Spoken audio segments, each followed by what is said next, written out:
welcome back to the Lovin Dubai show. I'm Farah and this is Majid. Yes. Hi, Farah. How are you? So usually it's Casey and Masa doing the show, but we're having a little bit of delays at the moment. We're going to be talking about the traffic, but first let's start with the headlines. The Islamic New Year holiday has been announced. And you can get serious fines for texting and eating while driving. Yeah, and Emirates was ranked among the top 5 safest airlines.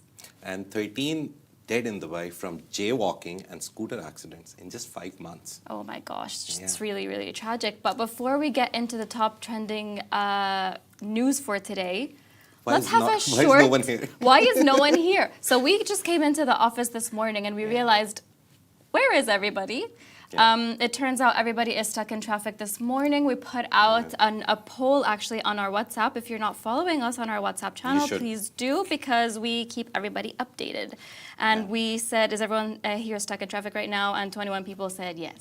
Yeah, everyone's stuck in traffic. So our in-house traffic updates. Yes, these are our in-house traffic updates. These are not official, but you can trust our sources. Yeah, some people are saying 311 is busy, 611 is busy.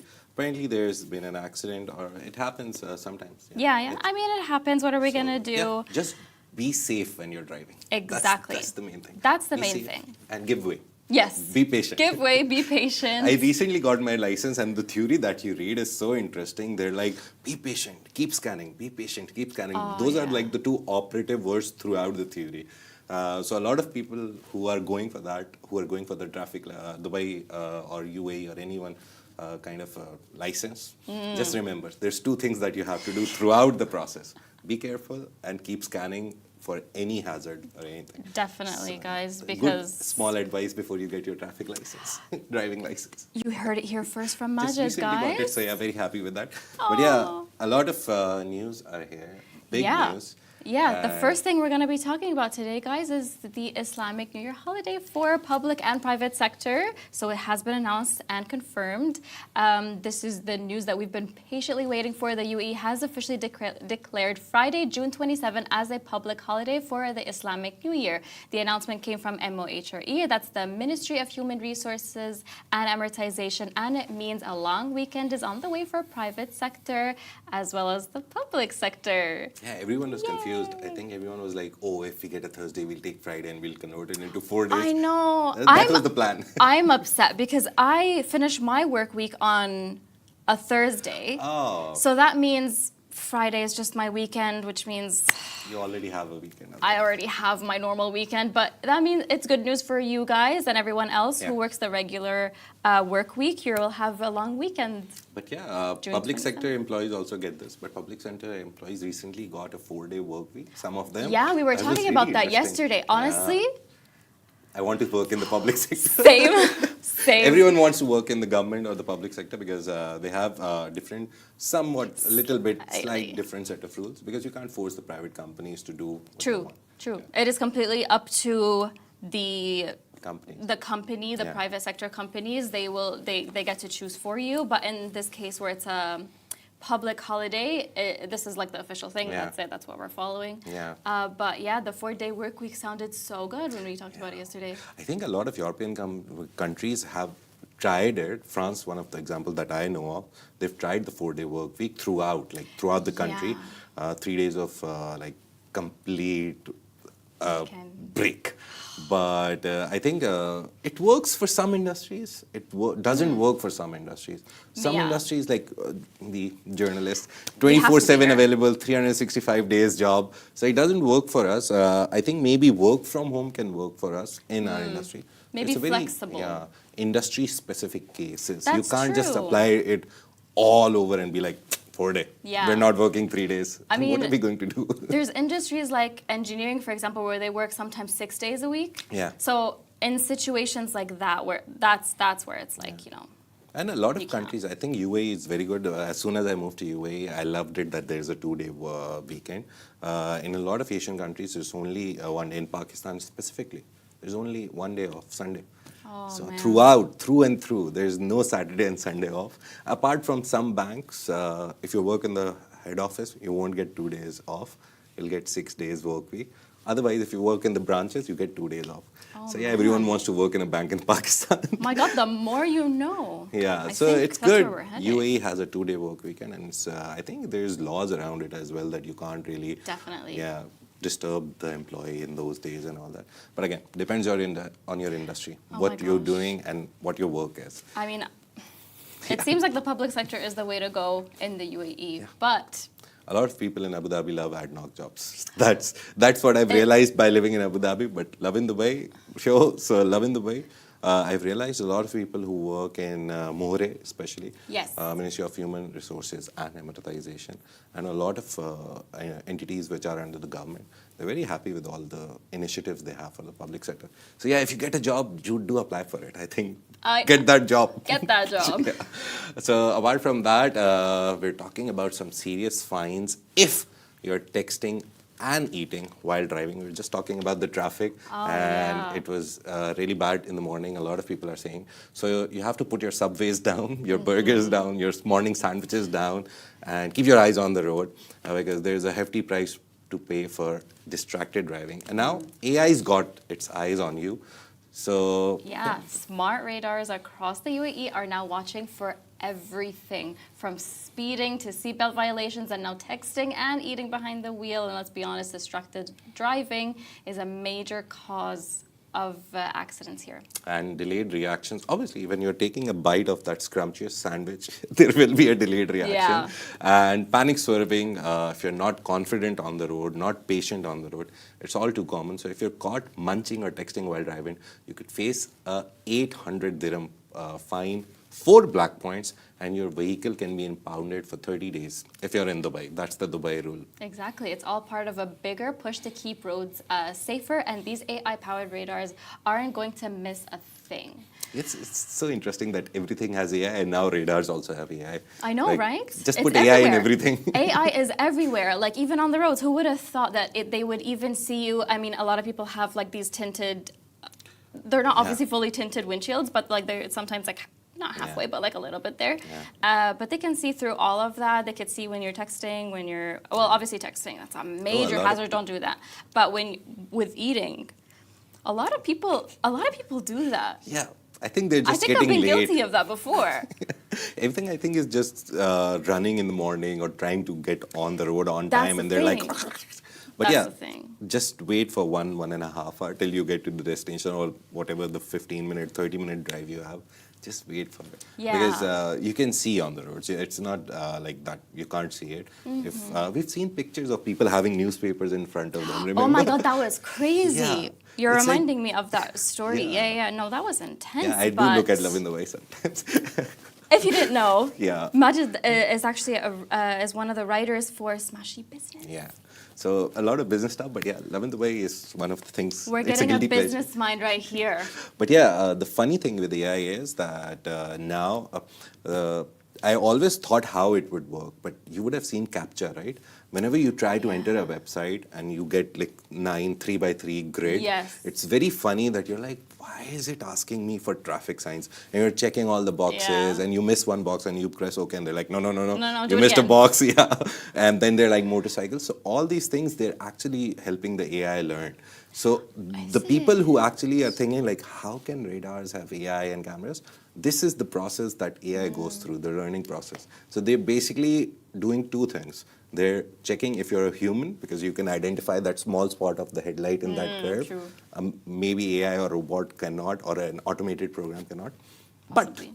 But you are teaching it to actually catch you. So it's a system that you're making for yourself, but it's good. You're making it smarter. Yeah. And you're by making it inputting catch you. everything that you know. But you know what? In this situation, it's for your own safety. Yeah. So let's follow the rules. Yeah. Put the subways down. Maybe wait a little while. Once you reach your destination, you can go ahead, do your texting, do your eating. Maybe don't do it while you're driving because that's not safe. I wish I knew that earlier, but now I do. And We don't want yes, those fines. Talking about safety, Farah Yes. has a big news for us. Oh yeah, UAE Airlines, okay, are among the world's safest in 2025. So we have some great news for you this morning. Airlines have landed top spots on the global safety rankings for 2025. According to airlineratings.com, the world's leading airline safety and product review site, Emirates was ranked third among the world's safest full-service airlines, joining the likes of Qatar Airways and Cathay Pacific. Etihad Airways also made the cut, coming in at number 5.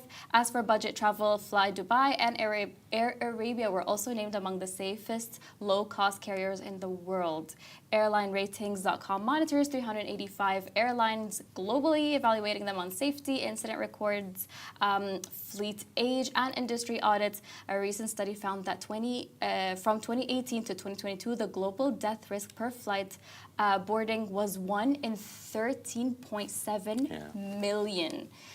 So, if you've got a flight booked on a UAE carrier, you're in some of the safest hands in the skies. Yeah, I know. I love that. And it's a very weird statistic if you read it. Especially now. Yeah, and the safest form of travel in the world across ships, cars, bikes, whatever you're using, airlines have the most less amount of accidents or deaths per accident or overall. You never actually believe it when you read it. Yeah. Like when I heard that statistic yesterday, I was like, first of all, it's coming at a very weird time to read it. Yeah.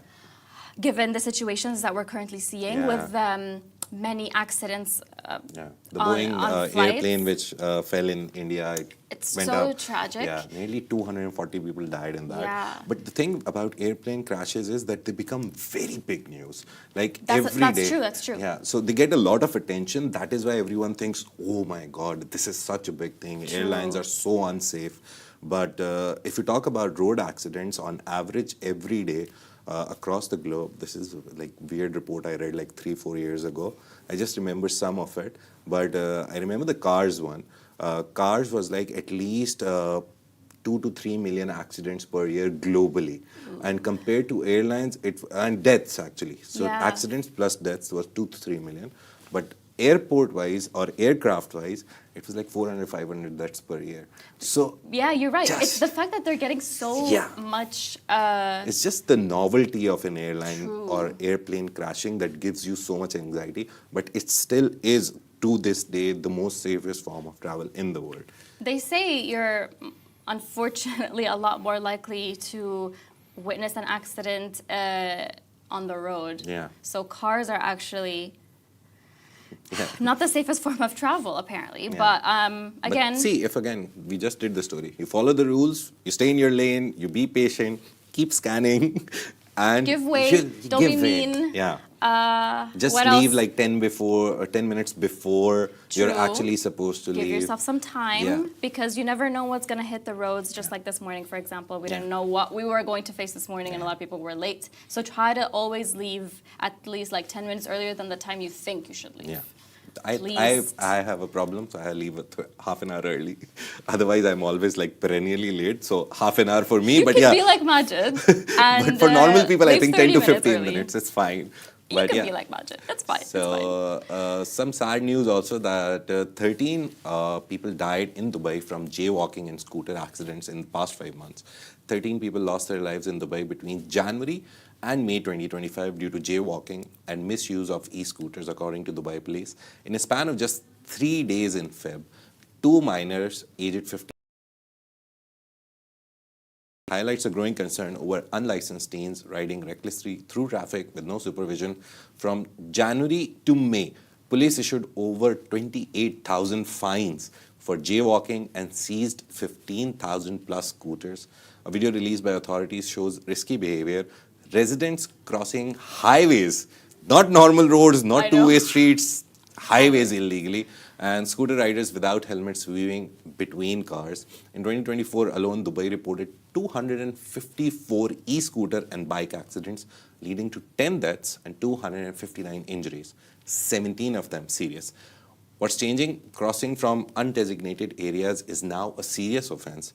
If it causes an accident, violators face up to 3 months in jail and fines up to 10,000 dirhams. Wow. And you have to care through crisis. Yeah. That's crazy numbers. Yeah. I don't think you ever fully realize like how the danger. How dangerous it is if you don't follow the rules of misusing e-scooters or jaywalking. Like you think, oh, it's going to be fine. Oh my God, I just remembered an incident where I was first in line at a signal, and I'm going to make a U-turn. And the signal is just turned green, and that means the pedestrian crossing, khalas, you're not supposed to cross anymore. It's red. But people run. Mine is green. They just started moving as the light turned green for me, and thank God, I missed, but I honked because I was so angry. Yeah. Why would you cross when you see that it just turned red for you? They just, to be honest, That's not even jaywalking. That's just being. Yeah. Yeah. I think, to be honest, you go to some industrial areas which have like one-way streets coming and going, Yes. and they have they're like after every 1.5 kilometer there is a proper zebra crossing. Sorry, my mind was saying piano because my son calls it a piano. He It calls looks it like a piano. piano. Aw, that's so But cute. yeah, I was like, whatever, bro. This is the way you cross the road. Yeah, piano But- road is the crossing road. Yeah. So he is like that. He's always like, I will always, Baba, piano, piano. So yeah, I'm like, okay, thank you so much for reminding me also. But yeah, zebra crossings are there like every 1.5 kilometer in Alcuz, in all the industrial areas, because those are the crowded places, right? Exactly. So just use them. Yeah. That's the point. Just use them. Even in the morning today, I was like turning and the guy was walking in the middle of the road with his headphones on. So even if I honk, he won't listen to me. And he was just walking and I was like, okay, I think please, even if you're walking on the right, please get your headphones out. So if anyone can come, there's like 100 things that can happen. Your car can lose control. Yeah, you you never don't know. know. It's a machine at the end of the day. That's true. But just be careful. At least look right and left. Yeah, so I think even as a that's- pedestrian, even if you're not the one driving, Yeah. pay attention to the roads, take your earphones out maybe for a second while you're crossing. Yeah. Try to cross only at pedestrian crossings that are made for you to keep you safe. Just to let you know, there's a rewind button on the song. So if you miss the important part, you can just rewind it if you're That's missing like 2 true. seconds. If you're missing 2 seconds of that, just take it out and rewind and listen to your favorite part again. But don't play with your lives. One of the interesting things, I've used metro a lot from Business Bay, and I always see like 2 policemen standing on the Business Bay metro station because it's the most busiest, I think, True, in this it part. is. If go to the further part, Burjuman and Union are the most busiest. Of course, yeah. But as soon as you come out of the Business Bay metro stations, there's like 1,000 people coming out. It's a huge crowd. So the zebra crossing loses space. There's no space. But the good thing is that you always see like 4 or 5 people with those RTA vests and everyone controlling the traffic. They make way for you. So if they're making way for you, they're putting in so much effort. They have so many personnels just to manage you, to help you cross the roads. Because That's their so preference true. is people. They always stop the cars. The taxis hate going to that place. The people who have to cross that place hate it. But I they would hate make it. place for all the people. So if they're helping you so much, they have signs everywhere. The car people, sometimes I think we put too much on the drivers. The people walking on the road should take also some responsibility. As a driver now, I've realized. Earlier I was like, why aren't you stopping? It's zebra Yeah, crossing. yeah. And then you start driving and you're like, no, sometimes people should also be careful. Exactly. It's- Look both ways. Even if yeah. it's a pedestrian crossing, still look. Yeah. Because you never know. Someone might not be paying attention while they're driving and they just want to speed through. Yeah. So Yeah, those are the stories for the day. those are the stories for today. I think the lesson, the core idea The is core be idea, safe. the theme of today is to be careful and be safe, because also yesterday we were talking a lot about the aftermath of the Marina Pinnacle fire. If you Yeah. don't know, there was a massive fire that was so amazingly controlled by Dubai authorities. It was put out within a few hours. It was so great to see, and honestly, great job for the emergency team that made their way. We're gonna be joined by Mike, who's the founder of Mike's Vet, and he's gonna talk about how he stepped in as the clinic stepped up to care for pets after the. They're there. They're coming.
Welcome back to the Lovin Dubai show. Joining us today is Mike, the founder of Mike's Vet. In the aftermath of the Marina Pinnacle fire, his clinic stepped up to care for pets affected, offering emergency treatment, shelter, and support. Mike, welcome to the show. Thank you very much. Great to be here. We're so honored to have you and hear about your story, because when we covered it before, we were so amazed to see so many people step up for the people and, of course, the pets that were affected by this fire.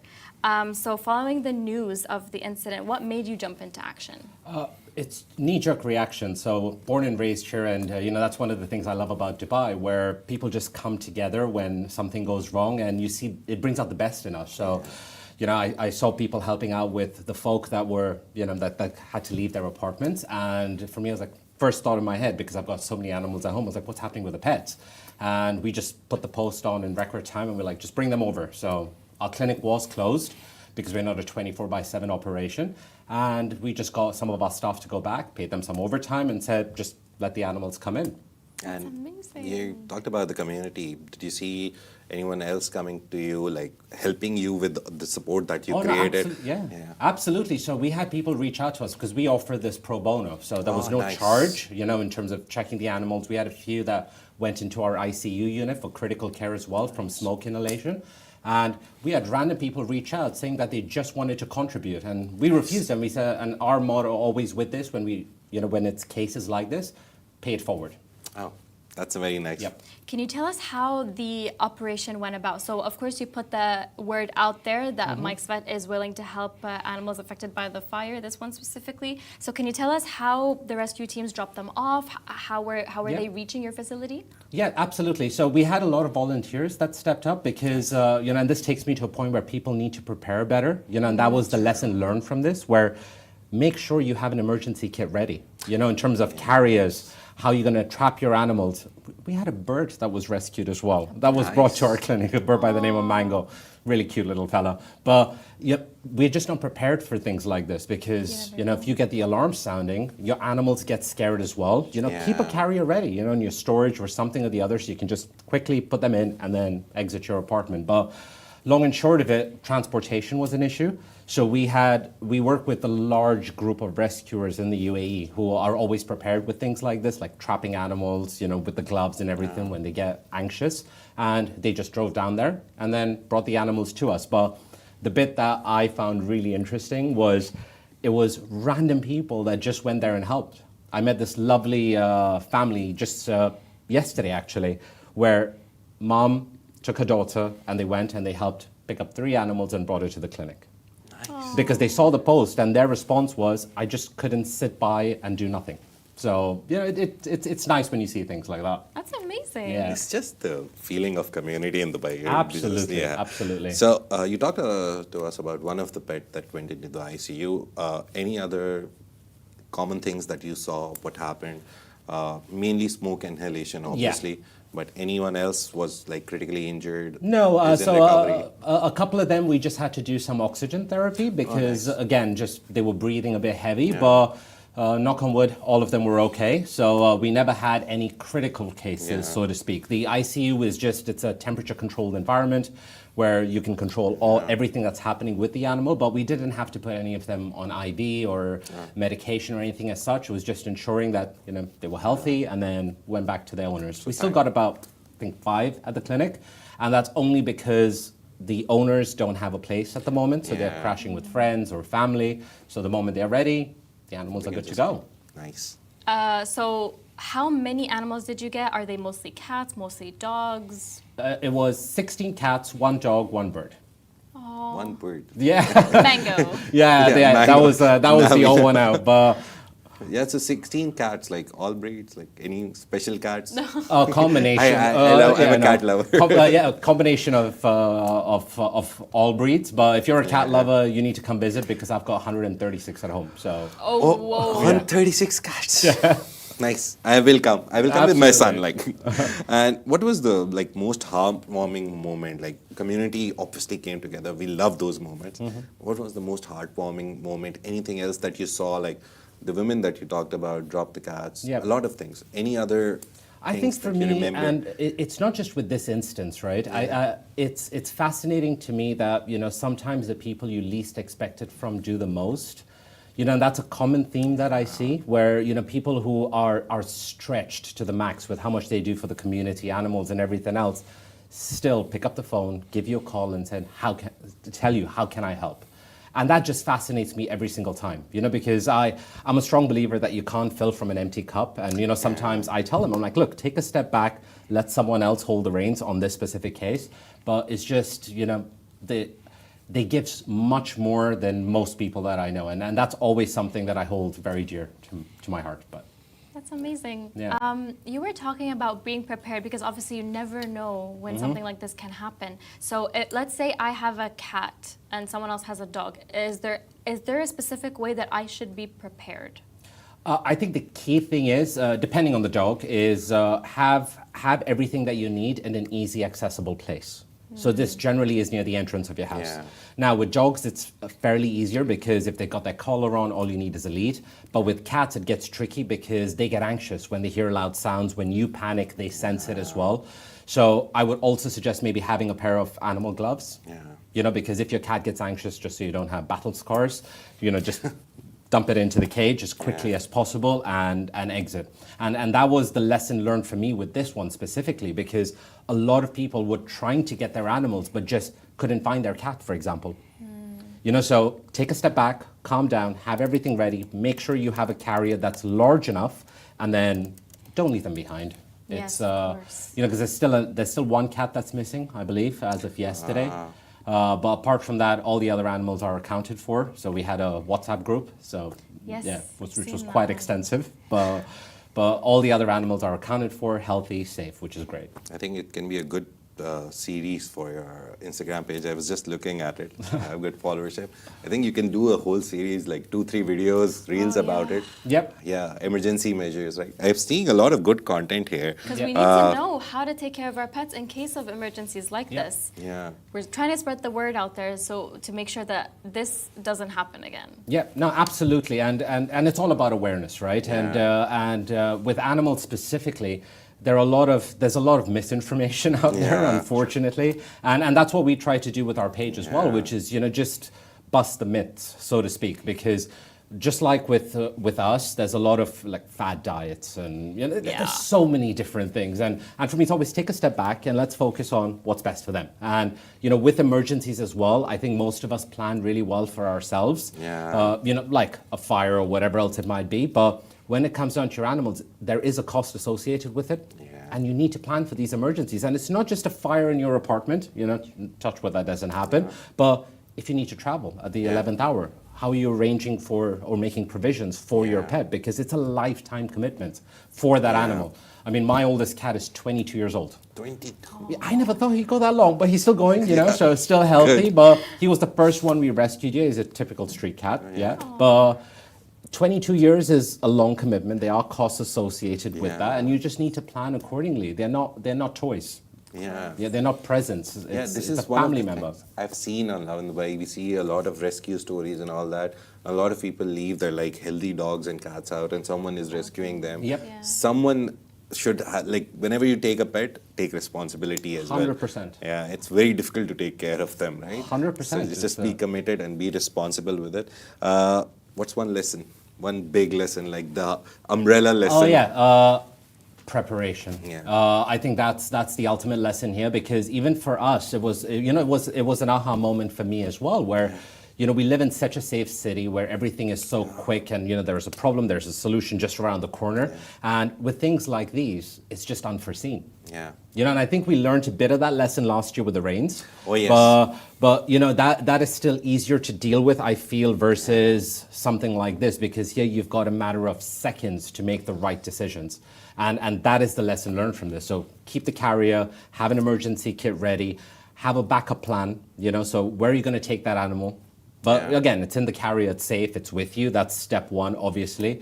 And make provisions. It's, have a fund that's set aside for emergencies like this, because even if you do all of that preparation and let's say you have nowhere to take the animal, what are you going to do? You have to check it into boarding or something or the other. Have a friend that is your backup plan or something. So just plan as much as you possibly can. And it's like insurance, right? We all pay for it. Hopefully, you never need to use it, but It's better to have it, right? absolutely. Better safe than sorry, 100%. Yeah. And overall message for any other like vet clinics or anyone? You did it. Would you urge everyone to be like this open? I wish more people Yeah. would truly understand the gift of giving. Yeah. You get far more from it than what you give out. And, if parking everything aside, I think that, moments like this bring out the best in us and just give more than you take. It's this quote I read years ago, right, where there are two kinds of people in the world, givers and takers. Yeah. The givers sleep better. The Yeah. takers eat better, and you need to choose a side. I'm not for one of those, drawing a line in the sand, but just give more than you take. Yeah. Even with the animals that we have on the streets in Dubai, we have so many people that do so much. If everyone just took on one case, the problem's gone. Yeah. That's true. It's just and it's pennies on the dollar if you think Yeah. from a cost perspective. So, yeah, just pay it forward, give. It's best way to live life by far. Where Thank you can so much, people Mike. find you, and where can people get more updates on what's happening right now? So you can follow our clinic page, which is Mike's Vet DXB, and then both me and my wife have our own Instagram handles. So Nice. I'm the Cat Guy DXB, and she's the Cat Girl DXB. So Amazing. Yeah. Guys, Perfect. follow them because you don't want to miss it. And be prepared. That's the moral of the story Absolutely. today. Thank you, Thank Mike, you. for joining us today. Thank really you. appreciate Pleasure. it. Thank you, Majid. Thank you. Thank you. All Bye. right, we'll see you tomorrow, same time, same place, hopefully earlier.